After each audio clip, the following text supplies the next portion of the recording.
Секторот за внатрешни работи Куманово од почетокот на годинава досега регистрира 6 измами со наводни сообраќајни незгоди, информираа денеска надлежните. Како што соопштија од СВР Куманово, само минатата седмица биле пријавени 6 обиди за измама.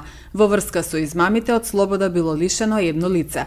Секторот за внатрешни работи Куманово апелира до граѓаните да бидат предпазливи, а особено по возрастните лица кога непознати лица им се јавуваат, да не наседнуваат на измами во кои лажно се нудат услуги и сите сомнителни случаи да ги пријават на 112.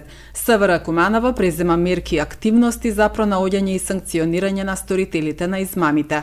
Според пријавите, сторителите се јавуваат на телефон, при што со лажно прикажување на факти ги доведуваат во заблуда граѓаните дека член од нивното семејство имал сообраќајна незгода и дека е потребна одредена сума на пари за да се изврши операција или да не бидат кривично гонети.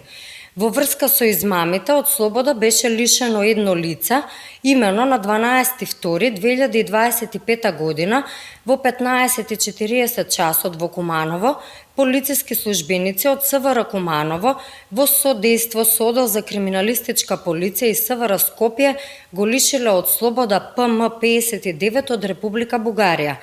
Тој се сомничи дека на територија на Куманово во соработка со повеќе лица извршил измами со наводни сообраќајни незгоди над повеќе лица.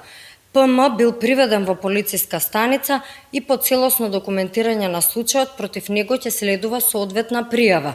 Секторот за внатрешни работи Куманово апелира до граѓаните да бидат внимателни кога непознати лица им се јавуваат, да не наседнуваат на измами во кои лажно се нудат услуги и сите сомнителни случаи да ги пријават. СВР Куманово презема мерки и активности за пронаоѓање и санкционирање на сите сторители на измамите. Поради зачестени појави на измами и обиди за измами, во изминатиот период полициските службеници од Одсекот за превенција при СВР Куманово реализираат превентивни активности и во непосредна комуникација со граѓаните им укажуваат за начинот на кој се извршуваат измамите со наводни сообраќајни незгоди.